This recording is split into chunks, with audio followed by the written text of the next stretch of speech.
and Mo, Deuce and Mo, Deuce and Mo. They tell you what they know. Do it for Deuce and Mo. Deuce and Mo. Hey. Do it for Deuce and Mo. When it comes to the Kings, it's my favorite show. Do it for Deuce and Mo. Deuce and Mo. Hey. Do it for Deuce and Mo. When it comes to the Kings. Big hopes and dreams as we cover our kings. Never cover the kingdom, but we loving our kings. And we covered your prayers as we doing our thing. Big Deuce with the par, Lil Mo on the screen. Solo or together, still do it for team. Never switch up for $1 or revenue stream. So we always got each other, balance out the beam. Deuce and Mo, and that's the end of the theme song. Do it for Deuce and Mo. Are live! Deuce and Mo. Hey. Do it for Deuce and Mo. When it comes to the Kings, I'm sorry, it's my favorite back-to-back show. wins? What on earth is this? For the second consecutive night, back-to-back wins for the Kings. How are we doing on a Monday night? What up, Deuce?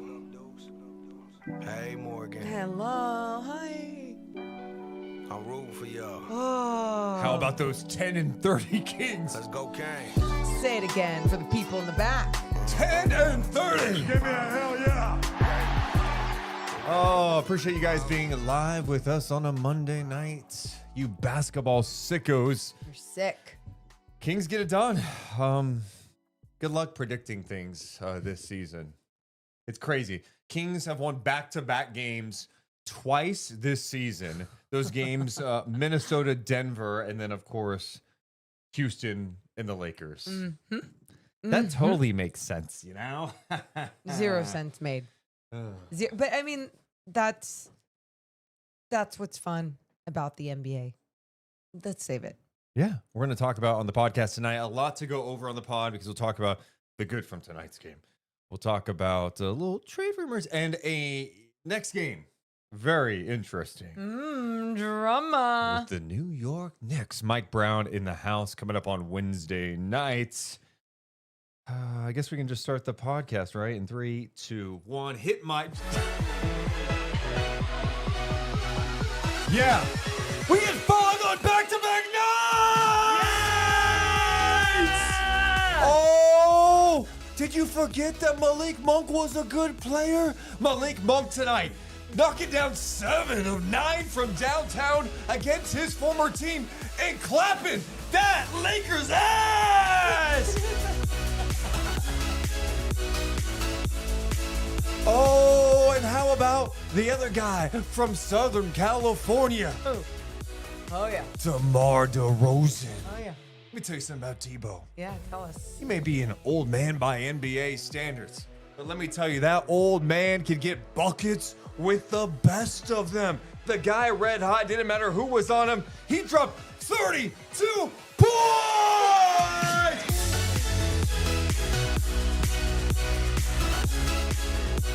Oh, Tebow, somebody stop this man. And don't forget about Brody chipping in against his former team, Russell Westbrook, with 22. Hey, 10, 10, 10, 10, 10. Oh, and let's not forget the Kings knocked down 17 of 26 from 3. 10, 10, 10, 10, 10, 10, 10, 10. Yeah!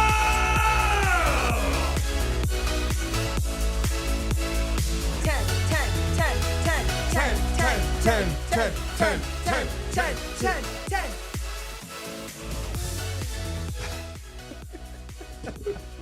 10 wins, baby. 10 and 30.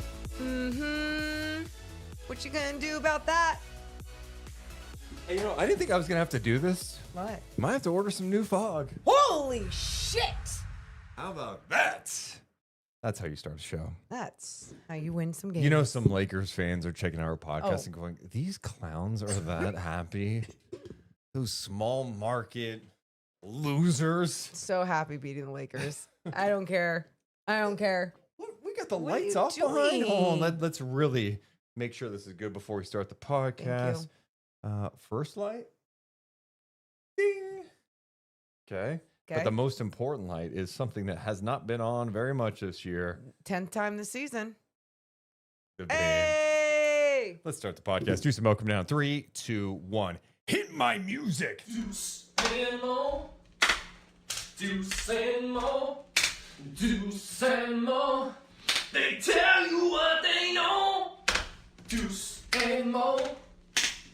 Deuce and Mo. Deuce and Mo. The podcast that you know. Oh, welcome into the Deuce and Mo podcast. Recording this on a Monday night. The Lakers in town. A Lakers team that's been struggling a little bit. Back-to-back losses, 4-6 in their last 10. But they've been off. There's no chance they lose to a Kings team who just played last night and beat the Rockets. No right? chance. No chance. Oh my goodness. The Lakers got off to a good start, led 19-10 in the first quarter. Looked like LeBron had some fresh legs, and it was going to be a long night for the Kings. But the Kings closed that first quarter well. And to be honest, never really looked back. Lakers try to make it interesting, but the Kings hit 3 after 3 after 3 after 3. And they beat the Lakers tonight 124-112. Now 10-30 on the season, on a night in which they knocked down 17 of 26 from downtown. Wow. It's only the second time this year they've won back-to-back games.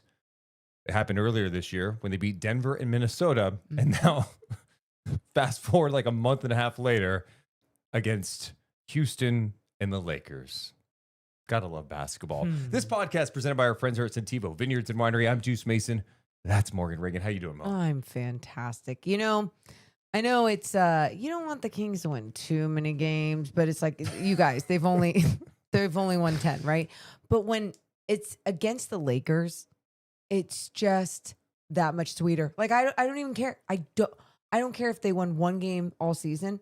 Let it be against the Lakers. There's just something about it. It's interesting because I feel like a lot of Kings fans have that emotion for the Lakers because of the past. Yeah. And it's LA. Yes. Yeah. I think one of my favorite things about tonight, a lot of Laker fans in the building. Kings cashed Shit out. ton. Bad season. You can make your money, season People are, ticket holders, right? Make your money. But seeing those fans leave before the final buzzer, and I heard a Bye. lot of them walk, and you know they spent a lot of money, lots of coin, and they watched their team lose to the Kings. To the Kings. And the highlight of their night, one of the biggest pops of the night from Lakers fans, not when Luka was getting it going in this game. He finished with 42 points. It's when Bronny James hit back-to-back threes. Good times. Well, not Good only times. that, I think there's one other time that they popped. And that- Malik Monk missed 2 free throws, and I think they thought that they were going to get free pizza. And I was like, hey, morons, that's for the opponents. I know it feels like a home game for you guys right now because you're all filling in the arena. But guess what? You're not going home with free pizza. You're going home with a big old L. And we know only 10 wins for the Sacramento Kings. But let us have this moment. Let us have it. Well, let's talk about what went down tonight, what we liked, what we didn't like. We'll also sprinkle in some trade talk and look ahead to a big showdown Wednesday night, Kings and Knicks, with Mike Brown back in the building, coaching the New York Knicks a little over a year after the Kings fired him in December of 2024. So, Morgan Reagan, Yep. what an interesting game. We were texting early in the first quarter when the Lakers kind of came out swinging. Kings were turning the ball over. LeBron had a pop. A couple days off, he looked like he was ready to go. Yep. They get up 19-10. Actually, the first play of the game was a Luka Ayton pick and roll where they put 2 on the ball on Luka. Ayton gets it on the short roll. Precious comes over to help. His man is LeBron. LeBron crashes from the corner and Ayton throws a lob. And I'm like, okay, this is the night we're about to see where the Kings are going to get their asses kicked. Yeah. But Sacramento had other plans. How were they able to win this game? Malik Monk. Oh, man. And it's not that simple, but truly, he's such a big part of why they won these last 2 games. I feel like tonight his punch off the bench not only brought the energy that everyone loves, but the energy translated into made buckets. The energy translated into the effort on the defensive end. And I know I say Malik Monk, but there's so much more. DeMar DeRozan being a bucket getter. Didn't even have to attempt a 3-point shot tonight. Ended up with 32 points, 14 of 19 from the field. He's been so efficient all year long. He's 50% from the field on the season. But he's adjusted his game since Keegan came back, and then I know Keegan's gone again, but I just felt like he knew he had to be a different type of professional out there. He's adjusted that game. He is that professional. So I guess tonight, truly, those two. But I say Malik Monk because he finally isn't having those DMPs and playing in both these wins that we just witnessed at Golden One Center. Yeah, Malik Monk's a good basketball player. He sure is. Like, he gets buckets. Mm-hmm. I'm with you. The shooting was outrageous for the Kings tonight. Yes. And this is like a great example of it being a make or miss league when you hear coaches say that. Sacramento, one of the worst 3-point shooting teams in the league, hit 17 of 26. That's 65%. That is up there this season with the Houston Rockets for the highest in any game this season. It's outrageous shooting. Yep. And on the flip side, Lakers, not a good 3-point shooting team either. They couldn't make anything. They had so many good looks. They end up 8 of 36, 22%. That's kind of the game. But if you're just staring at the box score, it doesn't tell the full story of how the Kings were operating tonight. I'm with you. I thought Malik gave him such a good lift. And when he's knocking down shots, and then the defense like, oh, shit, all right, we got to worry about him from downtown. Yeah. Then all of a sudden, he is making the right plays. He had 8 assists in this game.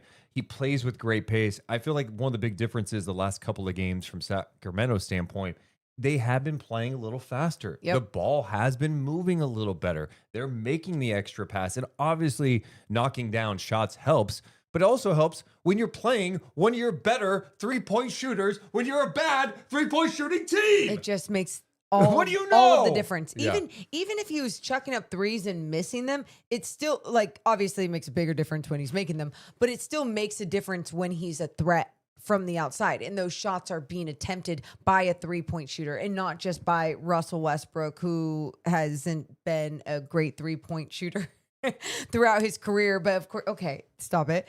But this year, obviously, being able to knock more down and everything else. And tonight, I mean, Russell Westbrook was knocking down his threes. He was 4 of 8 from deep. But yeah, Malik Monk being in there, being able to be that threat, making the right plays. And he wasn't the only one making the right plays. DeMar DeRozan with his 6 assists as well. I loved how his decision making was quick too. So like this is what happens when you have DeMar or Malik or Levine or Russ or whoever it is, just trusting one another and going, oh, we have to get off the ball. We have to move around. Then it's going to keep moving. Once it goes to, I'm going to get mine, or I'm going to play hero ball, or I'm going to go ISO, that's when the trust starts to get lost. And I even noticed that toward the end of the game with Zach LaVine. It was like a bad shot from someone else, and then the next possession down, it was Zach LaVine. It went back up, and DeMar was like, swing it. And he didn't swing it. And then he just took this weird mid-range shot, and it felt like the Lakers were going to go back on a run. And I remember just thinking in that moment, like, I know it's just one possession. It's not, and Zach LaVine can hit that bucket and everything, but it wasn't about that. It was just about the ball was flowing, keep it flowing. You got to. And I felt like for the most part tonight, it did. And yes, of course, when you're knocking down shots, everything looks a lot better. Yeah. I give Monk a lot of credit. I don't think it's easy for a player who knows he can contribute and help a team. Yeah. And he's sitting on the bench getting DNPs. Like the last 3 seasons he's been in Sacramento, right? He's been such an important part to their success and what they've been able to do. In fact, when he's not on the floor, you're like, God, you miss him. When he had some of the injuries late in the season, it really hurt them. So for him to come in with the right mindset and to just brush it aside and just go play basketball and go do his thing. He thrives off the home crowd too. I loved his comments after the game. Someone was asking about his confidence with his shooting. And he goes, I don't care if I'm 0 for 20 or 20 for 20. That rim looks wide open to me. Yeah. And you see that with how he plays. And so I think that's one of the biggest difference with the Kings offense the last 2 games is the fact that someone like Malik is pushing the pace and brings that energy and is moving the ball. And something we have talked about before, he's capable of being really special in that pick and roll. And we just haven't seen it a lot this year. That used to be such an important part to the Kings, that Malik Sabonis pick and roll, and they have a nice chemistry. I thought he did such a great job of making sure when he was attacking, he was finding the open bit. Yes. He was finding Maxime Marino, getting him some quality looks. That was a really, really big part of that for But Malik. also Max and the rest of the team, everyone's moving better too. Like, people aren't seeing DeMar with the ball and going, I remember I used to say this, like, why aren't people just flashing over through the paint? And so many people would challenge me with, well, why would you want to get in DeMar's way? And I never saw it like that. Like, DeMar could go to work with even a second guy being thrown at him because he would know when he needs to elevate, when he needs to get that shot off. My point is, of that other person slashing through the paint, it gives DeMar that option. And I see that so much more with Max. I see that so much more with a few of these guys just relocating everything when DeMar has the ball. And it's like, it's allowing him to make the right play. And by the way, they trust that he's going to, so they're going to make that extra effort of doing that. And so, yeah, with Malik as well, it's like, he's just understanding where people are going to be. I mean, I say this, it's only been like 2 games that we've really been able to see with Malik, but both these games has been that. But it's not just 2 games. I know. It's how he's played since he's been in Sacramento. It's so true. And that's why we're sitting here watching him get DNP after DNP going, come on, man. Like, this guy deserves to play. Yeah. But it all goes back to what we said over the offseason. When you add more guards to a team that's guard heavy, someone's minutes were going to be impacted. We said before the season, all right, you had a Russ and Schroeder. Who's sitting? Yeah. And for stretches, Schroeder's not here right now. So Monk's getting some opportunity.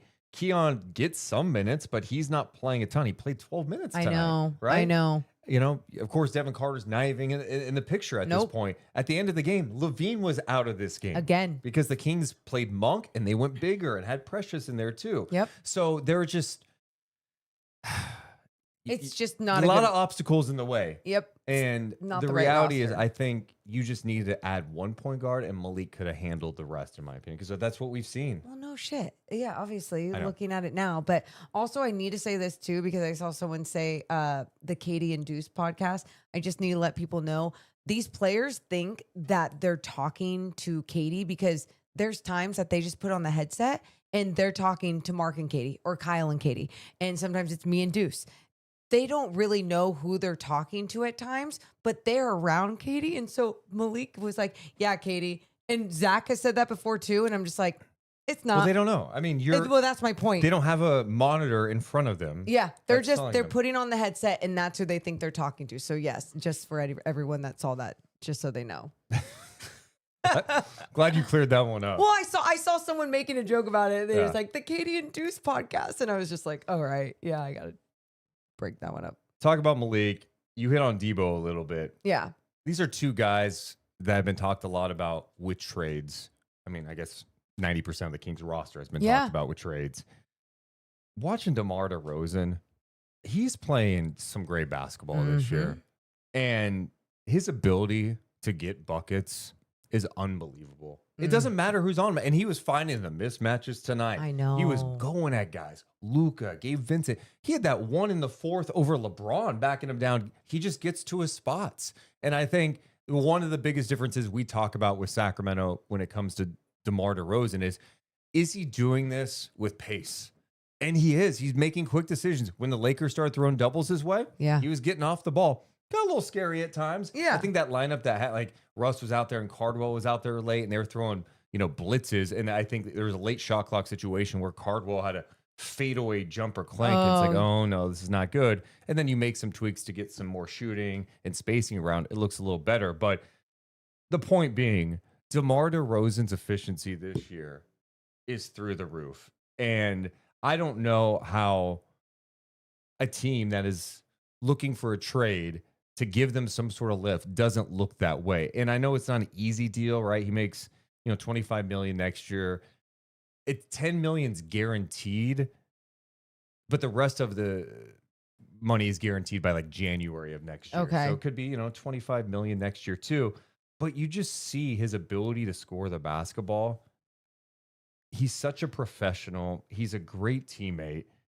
To be honest, if I'm Sacramento and the right deal is not there, I'm cool with keeping him too, because he would be an expiring deal next year, or, again, $10 million guaranteed. But most importantly, if the Kings try their best to go younger next year, and they have a top draft pick and a whole bunch of young guys, you do need a grown-up in the room, and he is a grown-up. If I'm Sacramento, I am trying to do right by him and finding him a spot this year so he can go play for a winning team and go do his thing. Dude, because he can help somebody. I would love, this sounds so funny, but I would love to see DeMar. And I think because I respect him and his game so much, him as a professional, I would love to see him on like a winning roster and see what he could actually do with a roster where he's not just the guy or he's not just the bucket getter.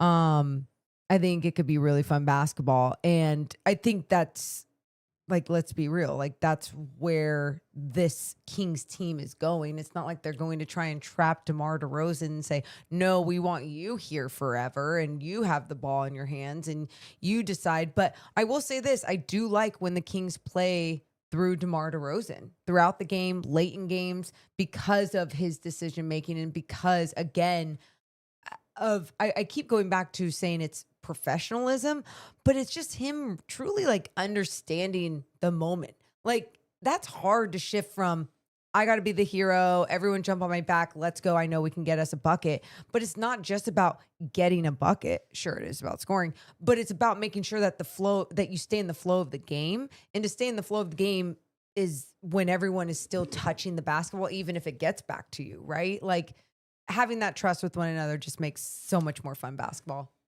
And I think the other thing is Doug's been using him with some of the younger guys, right? Some of the bench guys, so that they provide some scoring out there in those lineups that maybe lack it from a shot creation standpoint. But on the flip side, I think it's helped even defensively where you don't notice some of his weaknesses as much because you got the back line behind you. Yeah. And as talented as Sabonis is, he's not a rim protector. No. Dylan Cardwell, he may foul a lot. All right.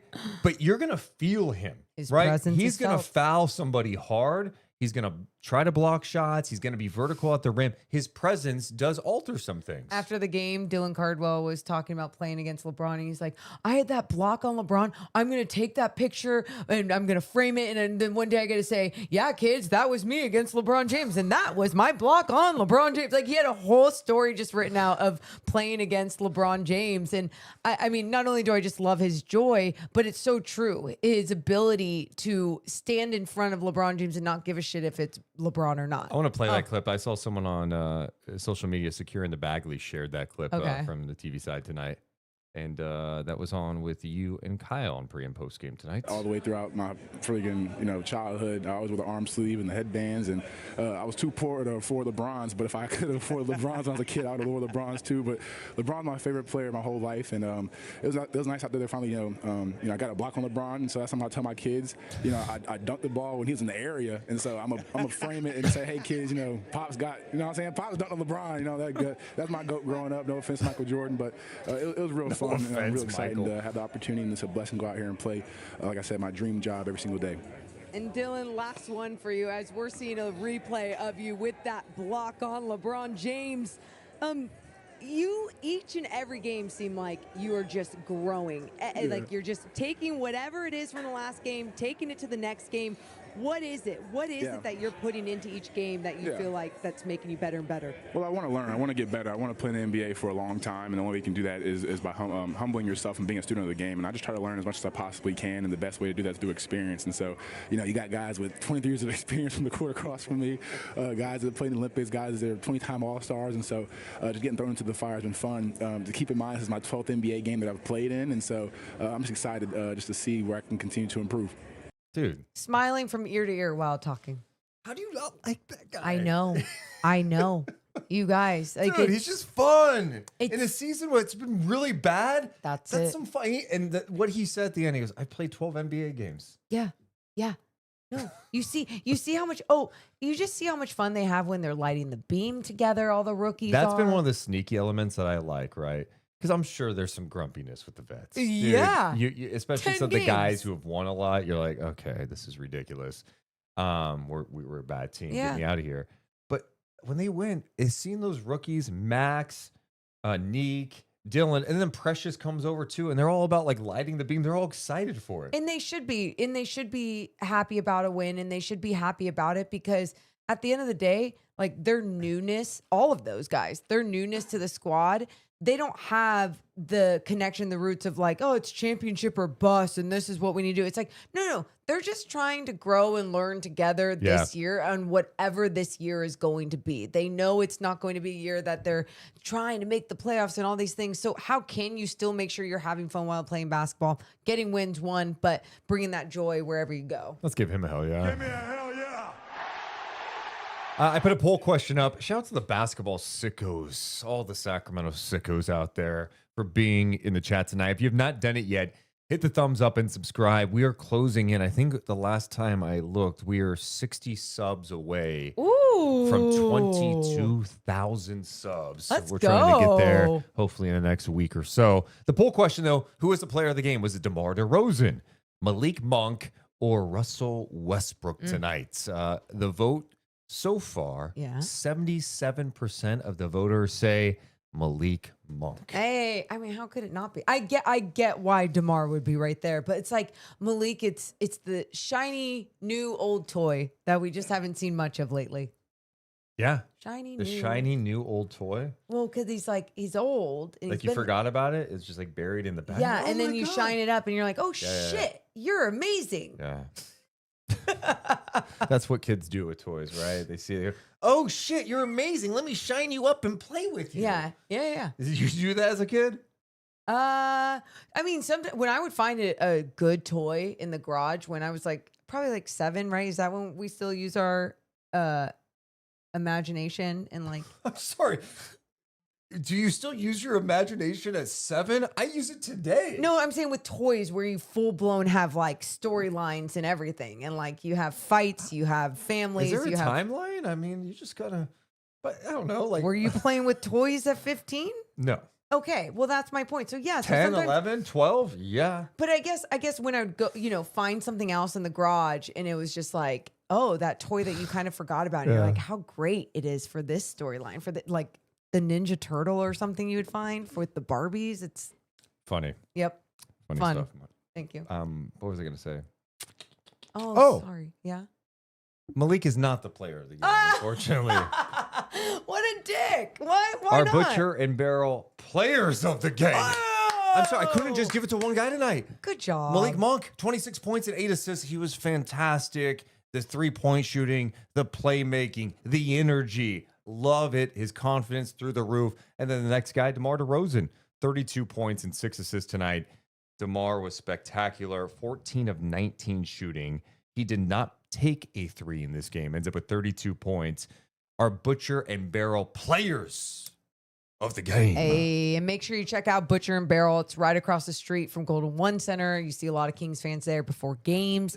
They also have a pregame deal, $38 for a shot, a beer, and a Wagyu burger. And right now, too, they have other deals going on through the 18th. It's just one of the best places to eat in Sacramento, so make sure to go check it out. Yeah, just a block away from Golden One Center. Other things from tonight. Anything else pop to you? I know. My gimmick. I always go, anything else pop to you? And then it triggers me to answer my own question. Of course. And cut you off. Correct. Precious Achua. What about him? Tough. Yeah. Dog. The LeBron stopper. Hit that big 3 late, too. He sure did. That was fun. And he said, bye-bye. Great energy from him. Yes. I like his toughness. And you, I know, are joking about being the LeBron stopper. I actually thought the Kings did a solid job on LeBron this game. They did. Of course, he missed shots too. I think he and Marcus Smart combined for, let's see here.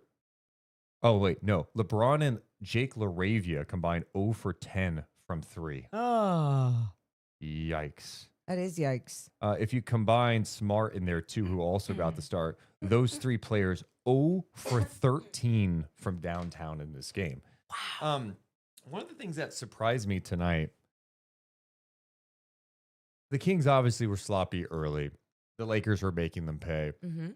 And it looked like they were going to maybe crush the Kings tonight. JJ Redick said after the game they just missed shots. And I think part of that's true. But there were stretches in this game where they went ISO with LeBron. And I felt like he was just settling too much. Yeah. It felt like no one was moving around him. It was like, hey, oh man, LeBron's got Maxime Reynaud on him. Yeah. Let him go to work. Max did pretty well in those situations. Neek did okay in situations. Did okay in those situations. Yeah. And even when LeBron drove on Neek and maybe got the step on him, Yeah. the Kings did a great job with help. They did. Right? They were way more focused on Yeah. their help defense tonight. I thought Levine had some nice defensive moments. Dylan Cardwell dealing with LeBron on switches a couple of times. Yes. Dude, Dylan Cardwell, hilarious and also kind of a lunatic that I dig.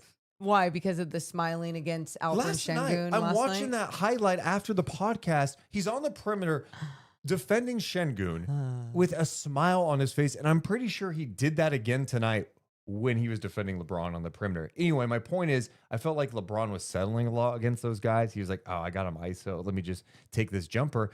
And all those players who got the opportunity to try to check him in those situations stayed really disciplined defensively. They did. Especially the young guys. Those young guys, they can fall into the trap. Leave their feet, bump the guy. Yeah. The Kings didn't make those mistakes tonight against LeBron, and I thought they handled it really well. Yeah, Max had to close out on him at the top Yep. and didn't leave his feet, just tried staying with him. I'm so glad you noticed that because I said that to our NBC producer, Nick, even for next game, because I was like, hey, will you get all those plays of the rookies, like contesting shots that LeBron is taking? Sure, LeBron's just missing them, but the effort on the defensive end from those young guys, Disciplined. like, they didn't get their hand caught in the cookie jar every time. I mean, every time I say, there's still those moments, but it was just it's got to be so fun to be a rookie out there and go up against LeBron James and like get a stop and he doesn't score on you. I don't care that he's 40 whatever years old. It's like he didn't score on you. Dylan Cardwell gets to have that photo of him blocking LeBron James. Like all those things. That's what you want to do when you're going up against greatness. Yeah, LeBron had 22 points, 8 of 17 shooting, 0 of 5 from downtown in this game. Luka, there were times I'm like, can they get this guy the ball more? He ends up with 42 points in this game, 16 of 25 shooting, 2 of 9 from downtown. He had 8 assists and 7 rebounds. And actually, there was one play when, I guess Luka was kind of cooking the whole game, but Max was switched out into him on the perimeter. Yeah. And Max, again, stayed disciplined, got a good contest, and forced a missed shot from Luka on the perimeter. And you say, like, oh, can they just get Luka the ball the whole game? It goes back to what we were saying, though, about when the Kings' offense is bad. And by the way, I believe you sent me the stat. Before tonight's game, in the last 10 games, the Lakers are 4-6, but on top of that, had the second to last worst offensive rating in the league. And I'm sorry, the second to last worst? Oh, wait, is that what I just said? Yes. Yeah, they're 29th in defensive rating over the last 10. My words did not even compute in my head like that. But I got what you're saying. It was really bad. It's 29th. It's second to last worst. Yeah. That's really fucking bad, dude. So anyway, really bad offensive rating in the last 10 games. And you see it in person tonight and you're like, yeah, but not just because they're missing shots. It's also, you can't get a flow if you're everyone else when you have to stand there, like we were just saying, when LeBron goes in ISO or even Luka Doncic. I know, get him the ball and he can score a bucket, but at the end of the day, it's still a team sport. Like, it's just not going to be a style that works against every single team in this league. They really, really miss Austin Reeves. Oh, who was playing yeah. at such a high level. I mean, the way he was cooking offensively before the injury. Jeez. Think of what that does, the energy and the pressure it puts on a defense when you have someone that has the ability to get into the paint, crazy finishes, the At shooting. the rim, yeah. And then you also have Luka out there and you also have LeBron out there. Rui's still gone too. So, I'm not high on this Lakers team, but it looks rough right now, with where they're at offensively. Because you look at their bench, Vanderbilt, you're not going to trust him to hit a three. Sorry. I know the corner three has gone down times. You don't trust it. Gabe Vincent tonight, he started to get going a little bit from downtown because they started setting a double at LeBron when Luka was on the bench. And Gabe knocks down a couple of shots, but then DeMar was trying to attack Gabe. And so they put Marcus Smart in the game, and Marcus couldn't hit a shot to save his life. He was not good tonight. From an offensive standpoint, and I felt like he was taking too many shots in that late fourth quarter when the Lakers still had the game within reach. My point is, you look up and down their bench, where is the shooting? No, that's exactly. And I think where they were seeing some success against the Kings is mostly just in the beginning of the game, trying to push the ball up the floor in transition. They had 10 quick fast break points. What did they finish with? I think they break? finished with like 14. Okay, 16? 16. Yeah, so yeah. they finished with 16, but they had like 10 in the first quarter, in the first like 5 minutes of the game. Yeah, and when it was looking like that, I was like, okay, well, they can get the Kings on their transition defense. Like, this is where they're going to win it. But it's like that slowed down. Kings started making adjustments, really making sure they were sending someone back to break up something. It didn't matter who it was going to be. But on top of that, just not being able to make a shot, not being able to get a flow. And then I think guys like Marcus Smart at the end of the game are like, well, I'm going to go to Chuck City because I don't trust I'm going to get the ball back. That's just what happens. Well, he shouldn't be going to Chuck City. Yeah, but that's someone in what the chat happens. mentioned this. What? I don't know where it's at. Mentioning that Luka is, shooting 32% from three this year. That's the lowest percentage from downtown since his second year in the league when he shot 31.6. So he's at 32% from three, and he's taking over 10 threes per game. Wow. Yeah, I miss the old Luka from years back, and he's obviously a talented player. And he's still We so know. young.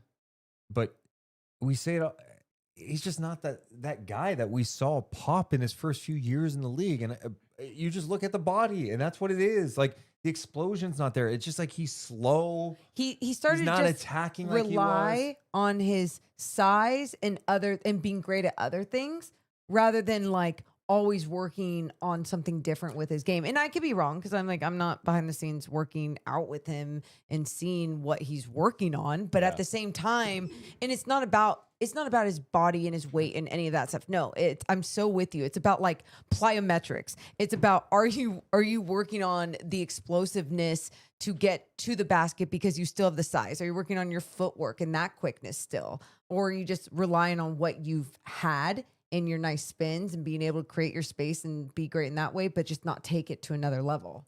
And we say that on the night where he had 42 points. And that's how talented he is. But I think when we are having these conversations about him like we have in the past, you just know he's capable of being even better. Yes.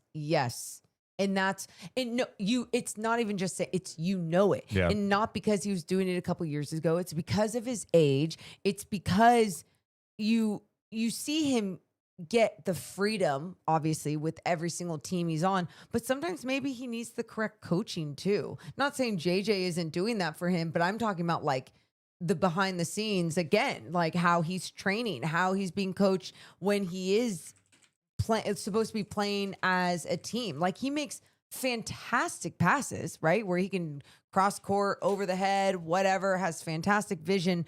But I don't know. There's just something more that I've seen him do with his game in his younger days that he's just not doing anymore. Well, he just doesn't move the same way.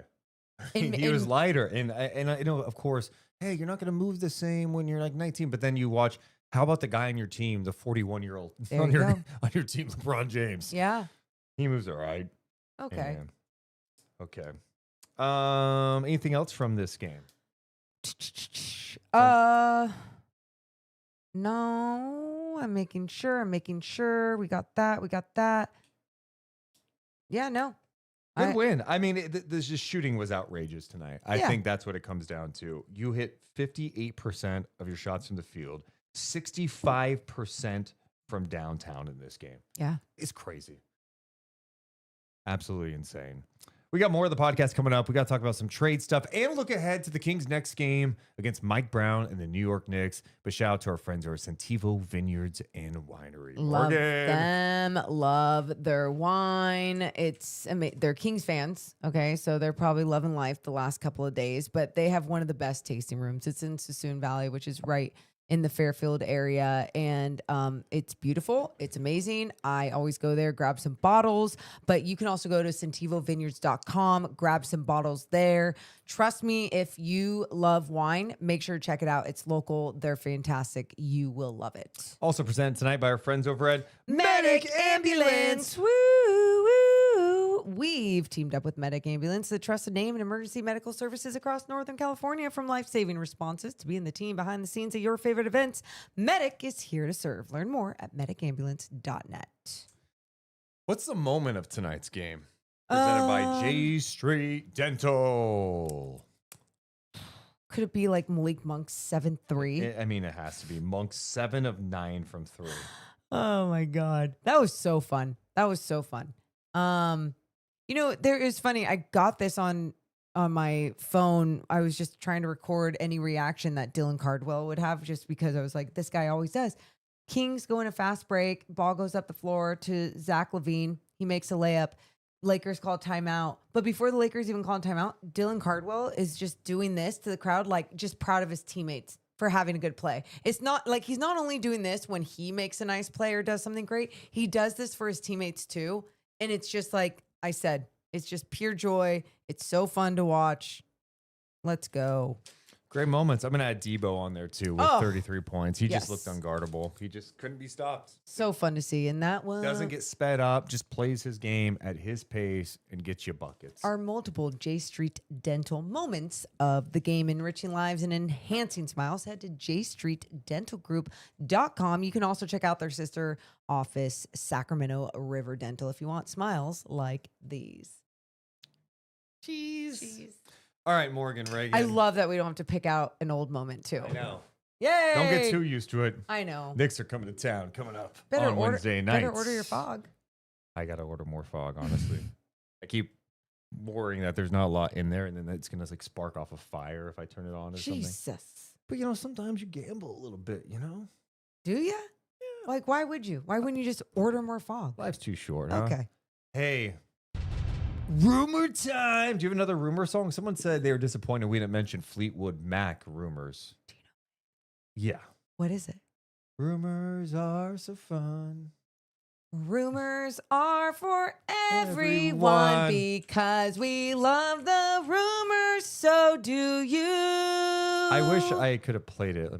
I should play like 2 seconds of it. I don't want to get a copyright. I know. All right, let's just see. Oh, that's a full album. And I'm not going to know it. You would know a Fleetwood Mac song. I've heard of it. I feel like. The album's called Rumors. Is there a song called Rumors? It's the album. So never mind. That doesn't count. Technical foul, that person who said it. Anyway. DMZ. Yes, it's that time of the year. January 15th is a big day that we keep talking about because that's when Jonathan Kuminga could be moved. There was new reporting today from Mark Stein. It's something we kind of talked about last night, that the Kings, breaking news, still have interest in Jonathan Kuminga, but the Warriors don't have much interest at all in anything the Kings could offer. So what do you do? What do you do? What are you going to do? That would mean they need to get a third team involved. And that becomes challenging because, the Warriors, if they're giving up Kuminga, a guy that their owner, Joe Lacob, loves, it's a big reason why he is still there. There's a big reason why he signed in the offseason.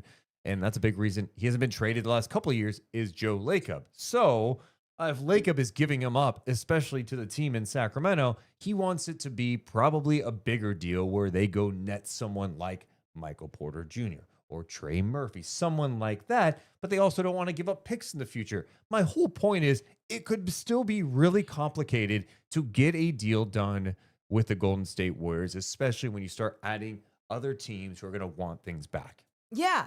It's absolutely going to, it seems like it's already complicated, right? It's been complicated for a long time. Yes. So I don't know where it's going. I don't know how to feel about all of this. I feel like they have to trade him. But when we talk to Anthony Slater, he's like, you just don't know. February 6th will come around and we can talk about this guy. So you're just going to hold on to him. Okay. Just It's hold on to bullshit. him I where know. Steve Kerr clearly does not want to play him. Clearly. He's getting DNPs. And will not. He's not going to, right? And you're not going to trade him and you're just going to ride off with this group. It seems like they want to at least attempt to make one last run with Steph and see if they could do something. You traded for Jimmy Butler. It's interesting because it just shows you, I don't think Kerr and the Warriors are completely on the same page. No. Kerr had some comments on a podcast a couple weeks ago, and it's realistic. He's like, yeah, we won a championship, and we're not in that group at this point. It's OKC, it's San Antonio. we're not there. And I think there's a belief within that organization that we got Steph Curry. We have to go try to win another one. Like we have to put ourselves in that position. That's why we traded for Jimmy Butler, and that's why we gave him an extension. Yeah. But I don't. What's the move? You got to make a move. I mean, you have to make a move. Yeah. And I think too, though, and this is what everyone does with anything. Like they think there's more value to their asset than others might think, you know? And so that's where you're just seeing like when other teams can just play the game and see how desperate that the Warriors are going to be with, I say desperate, but let's just say they go into this desperate mode because they're not using him. They go into a desperate mode of being like, okay, we need to get this guy off our roster because we need to make sure we're adding something that actually makes sense, either for post Steph Curry time and or for right now. Yeah. I mean, I don't feel bad for the Warriors, No. but it's similar to the Giannis situation in some ways where it kind of is. I know it's different because Giannis is still in his prime, but my point is for them to really make any type of move, they're going to have to attach draft capital. And all the teams are going, yeah, we'll take your draft picks in the post-Steph era. Oh, hey, Milwaukee, we'll take your picks that could potentially be in the post-Giannis era. But if you're the Warriors or you're the Bucks, you're going, we want those picks in the future because we want to be in a position in the post-Steph era to be bad and accumulate new talent. So it's not a great position to be in. I am fascinated to see how this all plays out. There's also been other reporting that the Kings are the only team interested in Kuminga at this point. That's what Monty Poole said. But then TMZ, Jake Fisher of the Steinline was saying that the Lakers are kind of dabbling in the Jonathan Kuminga talk, which I'm going, I don't see that one. Yeah. Well, that one gets a little scary now that I'm talking about that. Why? I don't even know it's possible. So could they do a Kuminga? I don't know what else. They would have to add more salary, obviously. Are they trying to swing some LeBron deal, man? Whoa. That would be a fascinating one. I'd watch. Because if you're thinking about it, because I'm going, if you had Kuminga to that team, like he's not a good shooter, but an athlete that they could use.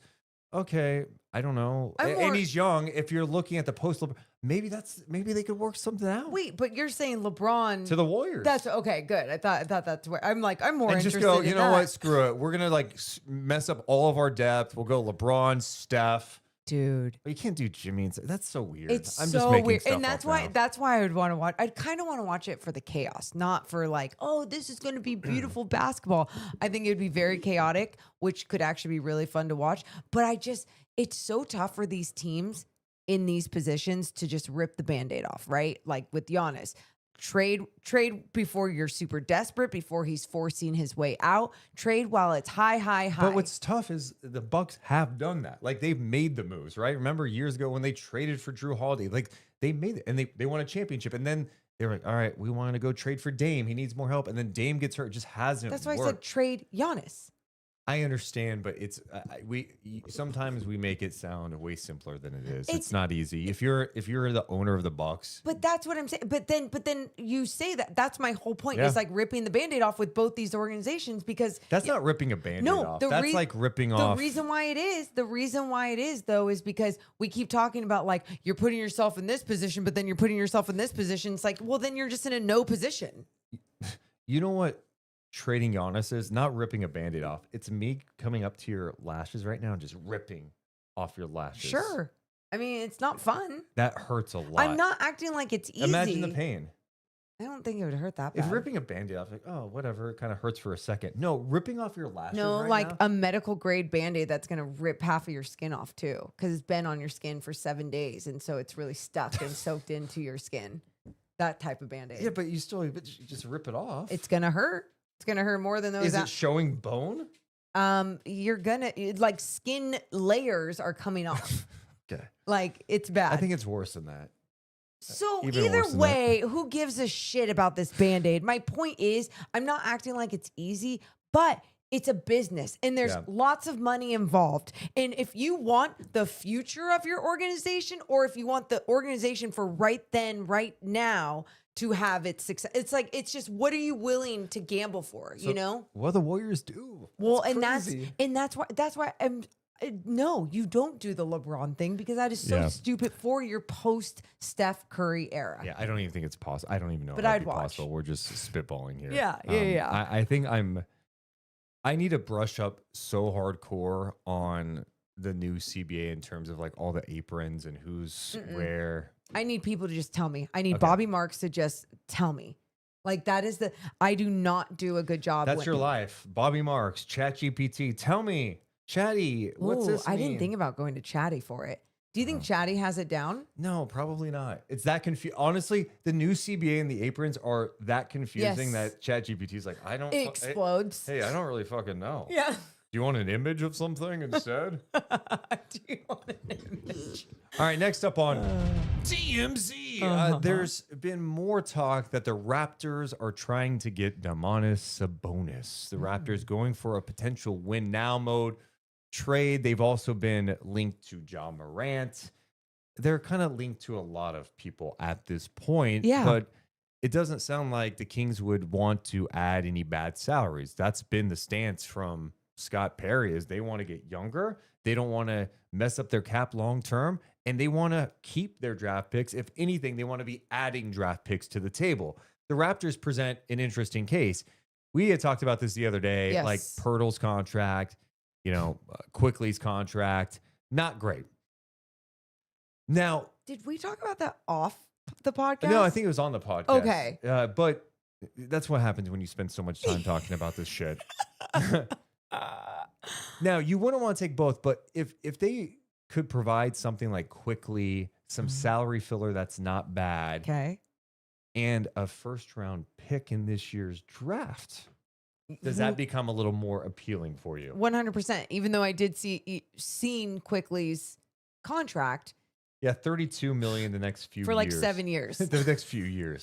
Here's a problem with, I actually like Emmanuel Quickly. Same. The problem is, it's like a lot of players who have come through Sacramento in the past where they're just miscast. If Emmanuel Quickly was making like, 15 to 18 Malik Monk money, you'd be like, oh yeah, this guy's a good spark plug off the bench. But right now he's like a starting point guard, making a ton of money. And 26 years don't old. see it.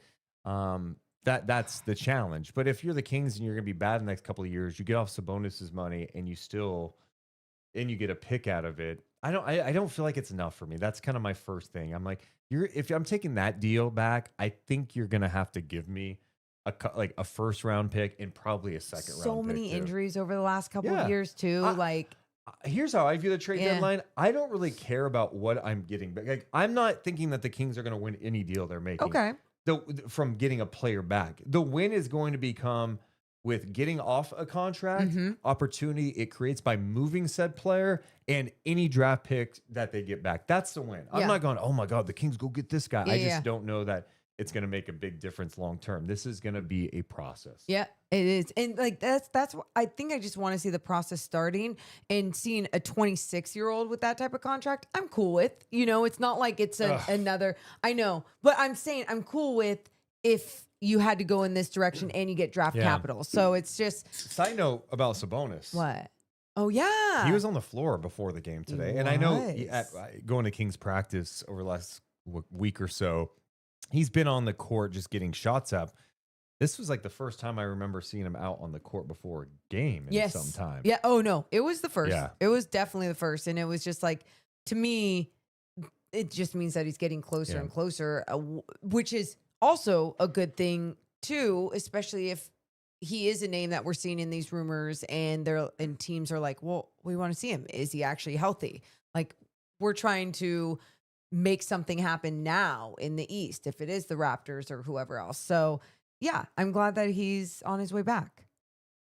Man. But it's gonna mean we're gonna see a lot of different things though as soon as he's back on the floor. These next few weeks. I know. January 15th is in 3 days. Yeah. So that's the one where Jonathan Kuminga and like so much like big percentage of the league can also be traded after that date. It's gonna start heating up. Yeah, it is. I can't wait till we do our live deadline stream. We're going to be live for the NBA trade deadline for hours, and we're going to get to it and be like, wow, the Kings traded for cash considerations. Oh, I'm so excited. Well, not about that. I mean, just Remember the year we were live for the trade deadline, and it was like at the buzzer, the Kings traded for Robin Lopez? Yes. And we were just like, you're shitting me. That was really hard. And look, I anticipate they make a couple of deals, but it's not going to be easy. And it's not going to satisfy everyone. But the reality is you just can't. And I said this last night on the podcast. You don't just make a trade to make a trade. Like, I'm not trading Levine to take back shit salary that's going to last different forever. commitments. Yeah. Like, different, I'll just let Levine expire. Yep. Same with DeMar. It's like, no, I'm not taking anything bad back. Like, I'm not taking your shit. I'll just let the contract expire. Like, next year, whoa, we have $48 million expiring from Levine and 25 from DeRozan potentially, unless you buy him out. Like, it's really hard in a season like this if you don't get any change. Like, I reached a rock bottom point where I was like, no, you got to do something no matter what. I've processed those emotions a little bit more. You know what's going to happen? Like someone in the chat What? says, it's going to be like Keon Ellis. That one move's going to be Keon Ellis I getting know. traded. I know. You're going to, and look, you're going to see those type of things in Malik Monk and whatever else. Like, you might see those moves actually go down, and it's going to be like, wow, but why wasn't it him, or why wasn't it him? And it's just the start of the process of the change. It just makes you wonder, like, what could the Kings have gotten done with Keon before the season? Now they're in a position where they're a really bad team going through a future that it's going to be a minute, right? Yeah. And do you think he is going to cost too much money to keep when you're not going to be in a position to win going forward? Like, I love Keon Ellis. I wish he was here forever. Like, but I bet you from his standpoint, maybe even from the Kings a little bit, it's like he may be able to help a winning team more than he can help a rebuilding team. And so that's where it goes back to the other thing. Yeah. If you're reaching that point, you cannot just let him walk in free agency. You would have to trade him at the deadline to get some sort of draft compensation. You have to, especially with all of the reports that he's so intriguing to so many teams. You have to, because what you've done the last couple of years with players, or I say the last couple of years, whatever, but like De'Aaron and getting back what you got back and everything else, it can't be that way. It's got to make sure, it's got to be impactful. And sometimes you can't tell the impact right away, but I feel like if it is going to be a move like that, you might be able to see it a little bit. Shout out to a couple of members. 4C Bar. He's been a member for 30 months on YouTube. Thank you. I did not mean to hit the siren. I meant to hit. Give me a hell yeah. Hell yeah. They say, we want the Monk. Give up the Monk. And then you've got SGA Sports Talk, who's been a member for 13 months, that says, thoughts on the Kings win over the Lakers. He sent that a while ago. Obviously, we've given our thoughts on that. We appreciate all you basketball sickos who are riding through with us in our content, even through the tough times. Yeah, through the wins and the losses. But I think what's been so fun too is that now you're seeing that we're all kind of transitioning into some other conversations. And this time of year is always so fun.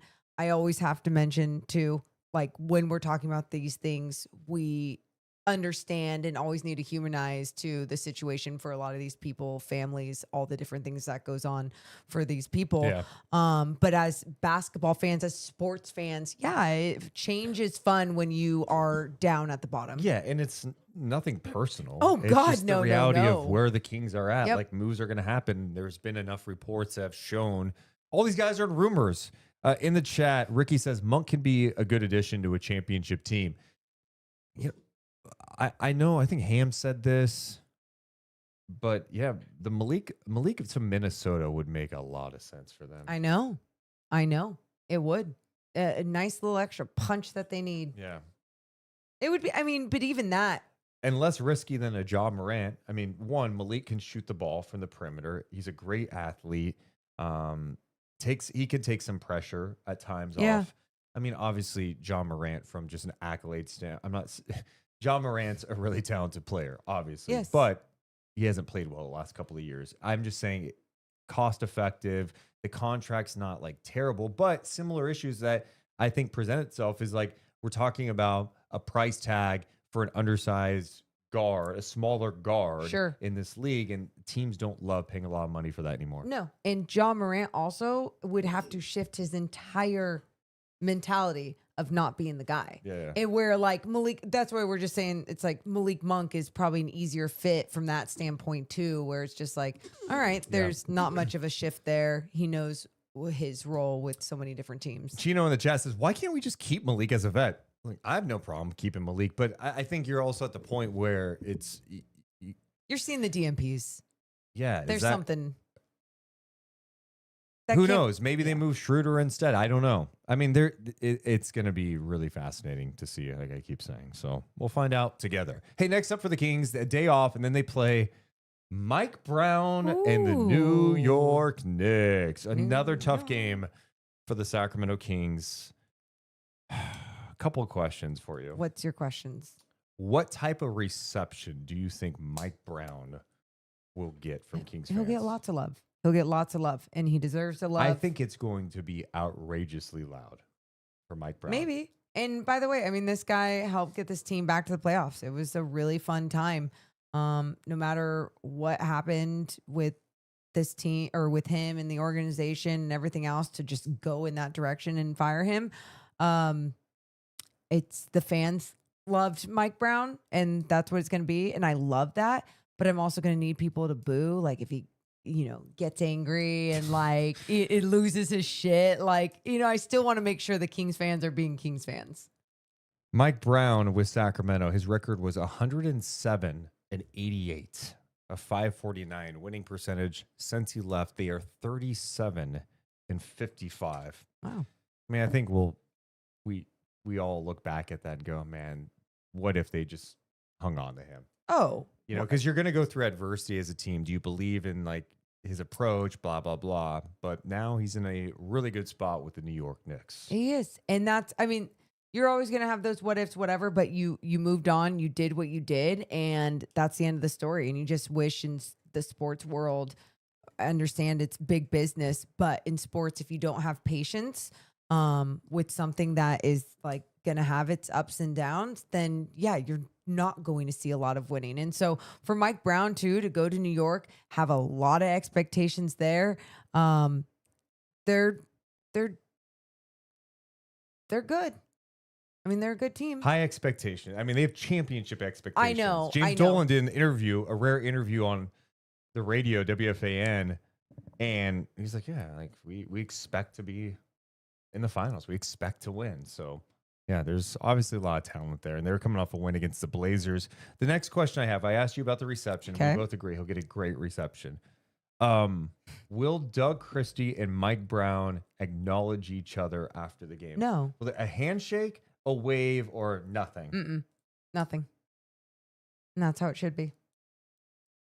That's That's how it should be. What if you pulled a power move and just went up and one of them just went up and What tried if to they? shake What hands? if? What if they did this? Right? Like- Whoa! Well, it happens all the time in football. I don't know if That? you watched. No, not the. Oh, Sorry. I was like, what? I That- really haven't been watching. It would football, be so. insane if Mike Brown or Doug Christie went up for the handshake and did the comb back the hair. One, because that's just absurd, but they both are bald as fuck. Yes. What a badass. What a flex. What a flex to do that. And it's like, what?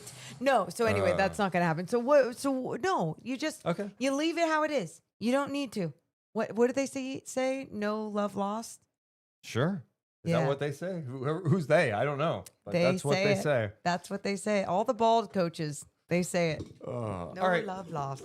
Final thoughts. Final thoughts. Excited, I guess, to go into this game Wednesday, always with that little extra like drama in the building, a little bit of edge, especially coming off some wins. Love the Kings playing through 4 quarters in 2 consistent games. And some breaking news at this hour. Morgan bearing the lead. What? My DNPs are over. Deuce Mason back in the rotation for Kings pre and post games starting Wednesday against the Knicks. I don't even know if people were watching. Like I have been getting the Malik Monk treatment. Trust me, 100% I getting the Malik know. Monk treatment. I'm getting the Malik Monk I got the treatment right Malik now. Monk I'm getting treatment for DMPs. years. Will I get traded at the deadline? All of a sudden, you turn on a game after the deadline, and I'm doing pre and post game for Minnesota. the Hornets. Oh my God, I'm over here like, dude, Colin Knipple, the future dude. is now. No, it's so. I'm excited to be back. Me too. I've been itching. It's been a minute, but I'm on the next 2 games. I did get my schedule the rest of the way. And let's just say, out of the, we're at the halfway point coming up. Yeah, on 41 Wednesday. games left. I'm on 17. Obviously, I want to be on all 82. That's the like goal. it. But my number's still higher overall than it was last year, and it's gone up every single year. Yeah, I mean, like, obviously it's. Look, the first 5 years or 4 years or whatever of my time with NBC, I got way worse than Malik Monk treatment. I say way worse. NBC is amazing, by the way, and they're so good to me. But like, it sucks when you just want to be on every single game. Like, Yeah, I love working, and because it's not. I hate saying working because it's not work. It's like I love doing that, and I want to do that every single game. And so when I wasn't getting that, yeah, it's depressing. And finally I get it this year. Making this And- about yourself. This was about me and coming that's- back on and Wednesday my whole night. point is I understand. No, you can be patient with it, Mr. Young rookie. Then. I know. You're 10, 12 years older than me, I think. So I just have to be patient with it. You know what I Yeah, mean? but no, I'm really excited to have you for these Dude, next 2 games. I It's was gonna in be the fun. building, but Mike Brown back, Deuce back on TV. All these signs. And saying, Deuce is back. Deuce. Deuce is back. And I go, they're not chanting for you, McBride. It's Deuce Mason. Yeah, good. Thank you. Yeah. Why would they chant for Deuce McBride? We're at Golden One A Center. lot of Knicks fans. Oh, okay, cool. Didn't know that. My final thoughts. Thought that was your final thought. No, I interrupted yours to go into mine. Yeah, totally. All the time. Yeah. You said something at the start of the podcast that stuck with me. What? You were talking about, hey, you don't want to win too much here. And I know the people who are like thinking about the lottery all the time, they are not happy about wins like this. They would be happy if the Kings lost every single game the rest of the way. Not gonna happen. It's just not going to happen. And I would just protect your energy. I had a point. conversation with our mutual friend Ross the other day. Oh, And love him. I don't know what sports, specifically basketball, can do for us not to think about tanking. Because let's be honest, we all, when your team's bad, you're like, well, we're going to be bad. Might as well be really bad. Let's increase the odds. It all makes sense, Yeah, right? yeah. And you're checking to see your tankathon and, oh my God, it went to number 1 today. Or, oh my God, we dropped to 5 or whatever it is, right? But something he said just stuck with me. He said one of the things he loves about college sports, he went to Penn State, big Penn State fan. He said at the end of the year, Penn State was awful. But at the end of the year, when they were playing a game, I'm rooting for them to win because them winning doesn't hurt anything. It doesn't hurt anything. And that's why we all watch sports, is to watch our teams win. And so it's a shame that we live in this landscape where it's like, oh, okay, be competitive, but don't win too much. Don't win too much. And I get it, but it's a bummer. That's how sports works in this era. It's like a business. It It's is. not It is. But the next thing is also just protect your energy. Like, this team's probably going to lose a lot of games here. Okay. Yeah. We saw them win 2 in a row against Denver and Minnesota, and then they fell off for how many weeks? And they just won 2 again, like a month and a half later. It's weird when it happens against good teams, but bad teams do win games. I've never seen a team go 0-82. No. But I do Never. think, big picture, you're going to see post-deadline teams start to tank more. Look out in the West. Utah won tonight. Utah played their guys tonight. They also, the other night, started Kevin Love. They're going to start strategically sitting players. And I think post-deadline, no matter the result, the Kings have to be smart about this and start sitting guys. There's too much talent in this, and you do want to put yourself in the best position. But my message to fans is, don't stress about it too much. There's just no point. And Protect your imagine energy. stressing so much and being upset so much, and then you see some like 38 win team jump to number 1 again. I don't know. At the end of the day, It's a lottery, and we can't fucking control it. So you hope for the best, and you hope that we're going, AJ is in the building. That's what you're hoping. Anyway. But protect your energy. All right. We love you guys so much. Make sure to comment after the show, hit the thumbs up, subscribe, all that. We love you, but we gots to go. You all have a wonderful rest of your night. See ya. Deuce and Mo, Deuce and Mo, Deuce and Mo. They tell you what they know. Deuce and Mo, Deuce and Mo, Deuce and Mo. The podcast that you know. Deuce and Mo.